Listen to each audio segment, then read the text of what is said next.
નમસ્કાર વિદ્યાર્થી મિત્રો, મ્યુઝ યુટ્યુબ ચેનલની અંદર આપનું હાર્દિક સ્વાગત છે. ધોરણ 12 અર્થશાસ્ત્ર પાંચમો પાઠ, જેમાં આજે આપણે ગરીબીનું સ્વરૂપ એ વિશે વાત કરવાના છીએ. તો ગરીબીના સ્વરૂપમાં નિરપેક્ષ ગરીબી અને સાપેક્ષ ગરીબી એ બે બાબતોનો સમાવેશ થાય છે. સૌપ્રથમ આપણે નિરપેક્ષ ગરીબી વિશે અભ્યાસ કરશું. તો નિરપેક્ષ ગરીબી કોને કહેવાય? જીવનની લઘુત્તમ જરૂરિયાતને સંતોષવા માટે, જરૂરી ચીજ વસ્તુ અને સેવા ખરીદવા માટે નક્કી કરવામાં આવેલ આવક કે ખર્ચની લઘુત્તમ સપાટી એને ગરીબી રેખા કહેવાય. વિદ્યાર્થી મિત્રો, આપણે અહીં જરૂર અગાઉ પણ અભ્યાસ કરેલું જ છે કે આપણી જે પ્રાથમિક કક્ષાની જરૂરિયાત સંતોષવા માટે આપણે ચીજ વસ્તુ અને સેવાઓનો ઉપયોગ કરશું, યાની કે ખરીદશું. તો એ ચીજ વસ્તુ અને સેવાને ખરીદવા માટે આપણને કેટલી આવક જોઈએ કે કેટલો આપણે ખર્ચ કરી શકીએ છીએ, બરાબર ને? એની લઘુત્તમ જે સપાટી છે એને ગરીબી રેખા કહેવામાં આવે છે.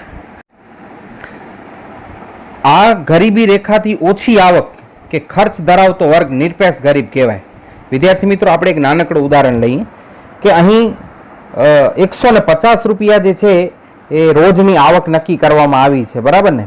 હવે જે વર્ગ 150 થી વધારે કમાવે છે એ વ્યક્તિ ગરીબ નહીં કહેવાય, બરાબર? જે કુટુંબ જે છે કે વ્યક્તિ છે રૂપિયા 150 થી ઓછું કમાવતો હશે તો એ વ્યક્તિ કેવું, આવકની દ્રષ્ટિએ આપણે જે ગરીબી રેખા નક્કી કરી, આપણે 150 શું નક્કી કરીએ તો ગરીબી રેખા નક્કી કરી, એનાથી જે ઓછી આવક છે ધરાવે છે તો એવા વ્યક્તિને નિરપેક્ષ ગરીબ કહેવામાં આવે છે. નિરપેક્ષ ગરીબી જે છે એનું બીજું નામ સંપૂર્ણ ગરીબી તરીકે પણ ઓળખવામાં આવે છે. નિરપેક્ષ ગરીબીના ખ્યાલથી અર્થતંત્રમાં ગરીબી રેખા હેઠળ જીવતા ચોક્કસ વર્ગને નક્કી કરી શકાય છે અને આ ખાસ ગરીબ વર્ગની ગરીબ ઘટાડવા લક્ષ્યાંક આધારિત ચોક્કસ નીતિ પણ ઘડી શકાય છે. વિદ્યાર્થી મિત્રો, ગરીબી રેખા જે છે અર્થતંત્રની અંદર આપણે નક્કી કરશું તો એના આધારે જીવતા ચોક્કસ વર્ગને નક્કી કરી શકાય છે અને આ ખાસ ગરીબ વર્ગની ગરીબી ઘટાડવાનું જે આપણું લક્ષ્યાંક છે એના આધારે ગરીબી ઘટાડવા માટે આપણે કેવી નીતિઓ ઘડશું જેના કારણે ગરીબી ઘટાડી શકાય છે, તો એ નક્કી કરવામાં છે એ ખૂબ ઉપયોગી થાય છે.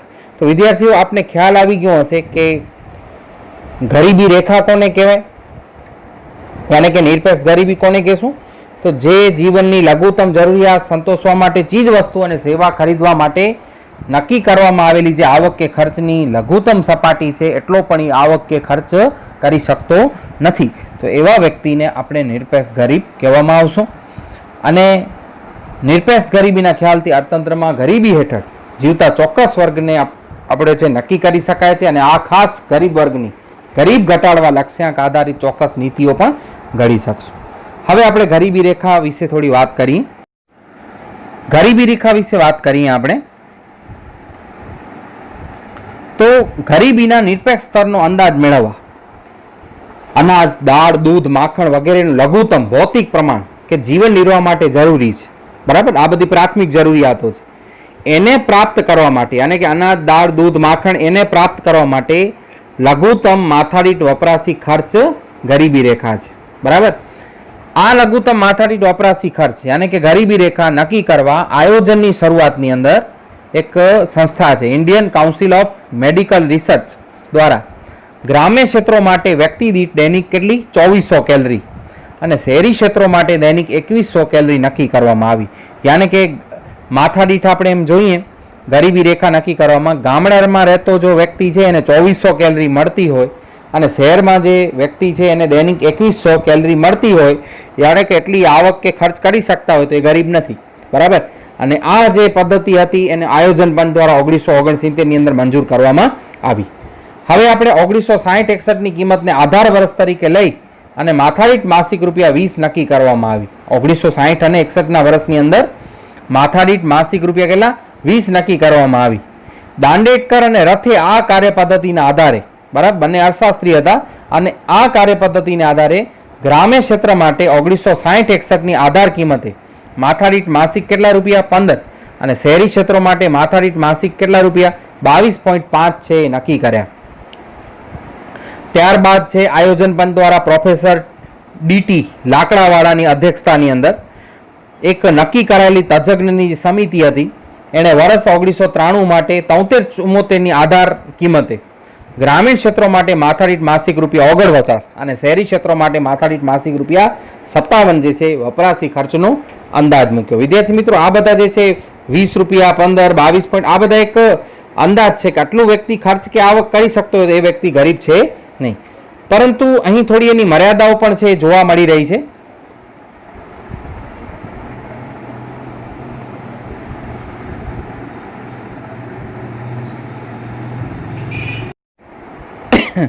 એની મર્યાદાની વાત કરીએ તો ગરીબી રેખાની ગણતરીની પદ્ધતિની એક મોટી મર્યાદા કઈ છે કે અહીં ગરીબીના આધાર જે છે, ગરીબી કેવી રીતે તમે નક્કી કરશો? તો ફક્ત ખોરાકમાંથી જે કેલરી મળી રહી છે એના વપરાશને આધારે છે એ ગરીબ ગણતરી કરવામાં આવશે.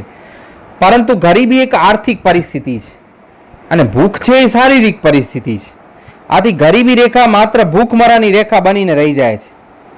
ગરીબી રેખાના ખ્યાલને ગતિશીલ બનાવવા જીવનની આપણે ગુણવત્તાનું લઘુત્તમ સ્તર નક્કી કરવું જોઈએ અને એ માટે જીવન જરૂરી સગવડો એવી કે પૌષ્ટિક અને સંતુલિત આહાર, સ્વાસ્થ્ય, વીજળી, રસોઈનું ઈંધણ, કપડાં, શિક્ષણ પાછળનું ખર્ચ, રહેઠાણ વગેરે બાબતોનો સમાવેશ થવો જોઈએ.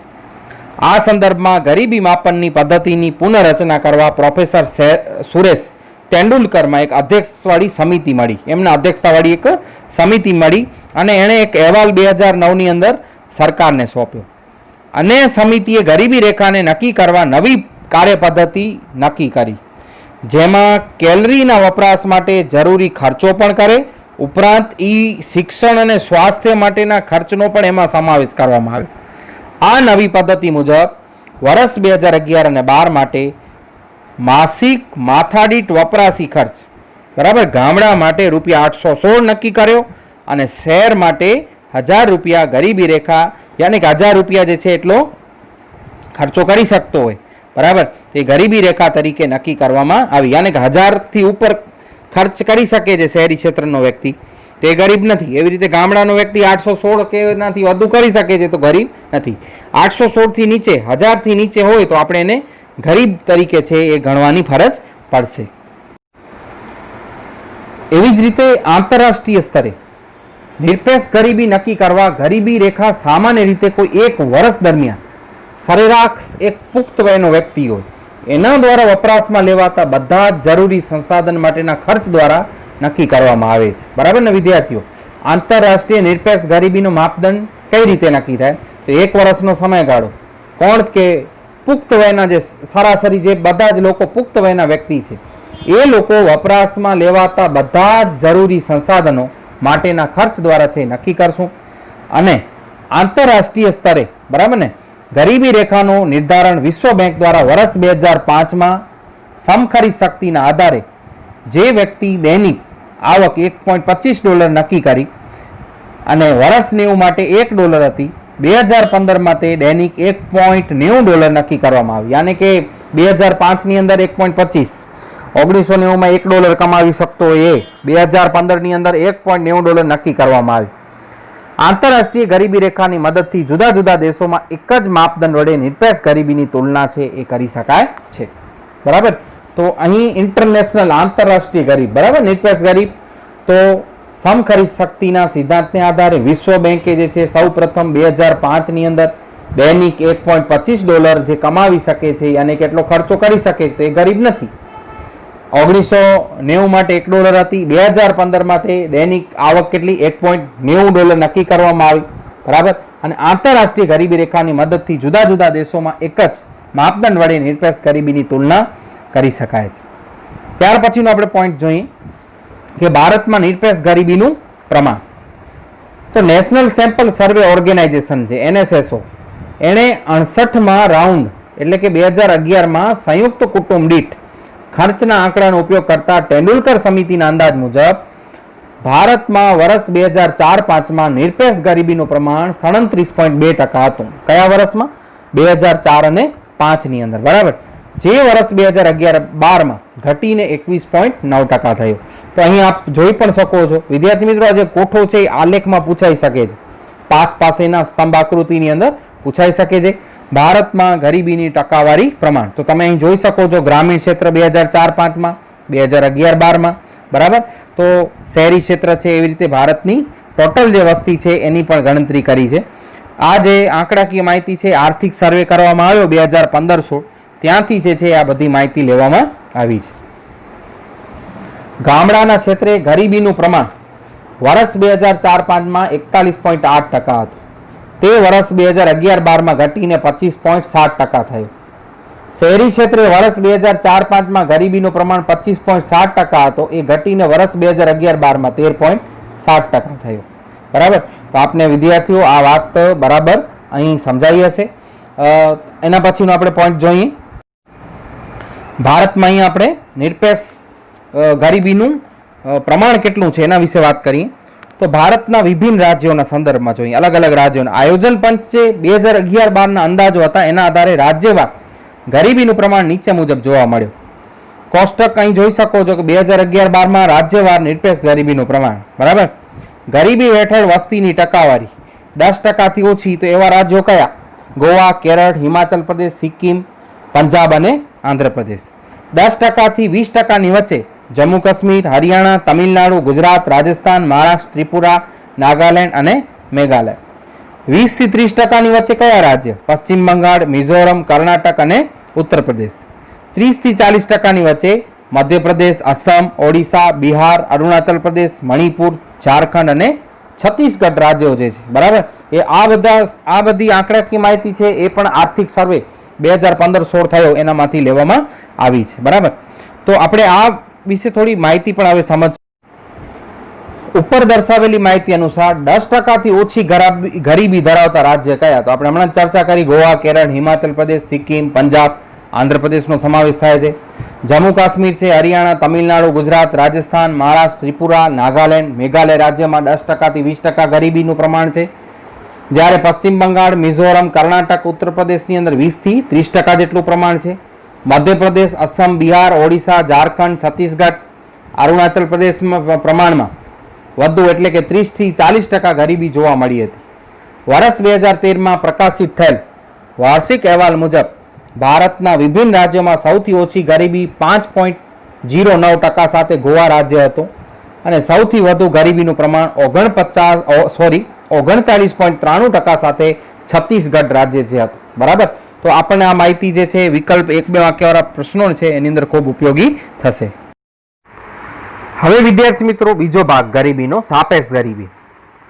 થોડી એની આપણે અભ્યાસ કરીએ એના પહેલા આપણે થોડીક ચર્ચા કરી લઈએ કે સમાજનો કોઈ એક વર્ગ એની સરખામણીમાં બીજો કોઈ વર્ગ ગરીબ હોય ને એવી સ્થિતિને સાપેક્ષ ગરીબી કહેવાય.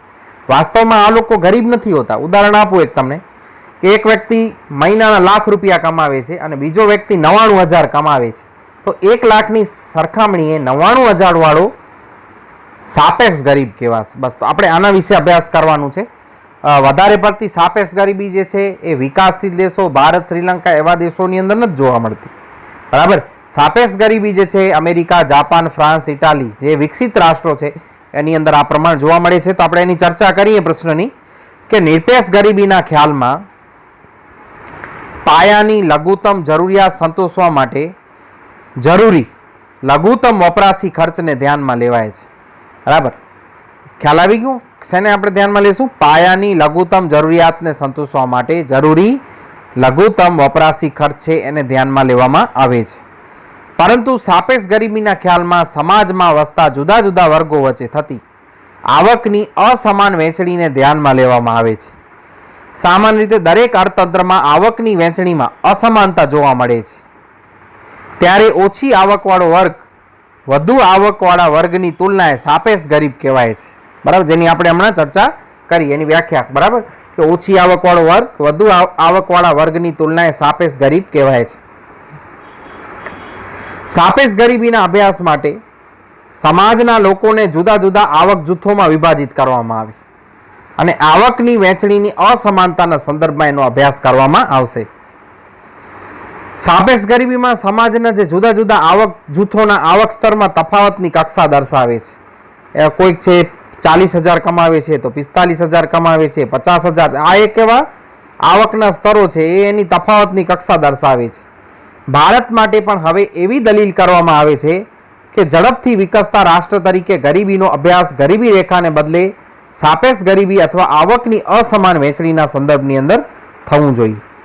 એક કાલ્પનિક ઉદાહરણ દ્વારા સાપેક્ષ ગરીબીના ખ્યાલને આપણે સમજશું. ધારો કે કોઈ એક દેશની આપણે વસ્તી છે, એના 5 આવક જૂથો છે અહીં વહેંચવામાં આવ્યા છે. એક અહીં કાલ્પનિક ઉદાહરણ આપેલું છે. જૂથ 1 છે 0 થી 30,000 એની આવક છે. જૂથ 2 ની અંદર 30,000 થી 1 લાખ. જૂથ 3 છે 1 લાખ થી 3 લાખ. જૂથ 4 3 લાખ થી 10 લાખ. જૂથ 5 10 લાખ થી વધુ. વિદ્યાર્થીઓ, અહીં તમને દેખાય જ છે કે 5 જૂથ કરતાં ચોથો જૂથ સાપેક્ષ ગરીબ છે. 5 અને 4 ની સરખામણીએ 3, 2 ગરીબ છે. બરાબર ને? આ જ વાત અહીં કરવાની છે. તો ઉપરના ઉદાહરણમાં જૂથ 2 માં સમાવિષ્ટ વર્ગની આવક જૂથ 1 માં સમાવિષ્ટ વર્ગની આવક કરતાં વધુ છે. તેથી કહી શકાય કે જૂથ 2 કરતાં જૂથ 1 માં રહેલા વ્યક્તિઓ પ્રમાણમાં કેવા ગરીબ? સાપેક્ષ ગરીબ છે. પરંતુ જૂથ 2 માં સમાવિષ્ટ વર્ગની આવક જૂથ 3, 4, 5 માં સમાવિષ્ટ વ્યક્તિઓની આવક કરતાં ઓછી છે. આથી જૂથ 2 ના વ્યક્તિઓ જૂથ 3, 4, 5 માં સમાવિષ્ટ વ્યક્તિઓની તુલનામાં કેવા? સાપેક્ષ ગરીબ છે અહીં કહી શકાય.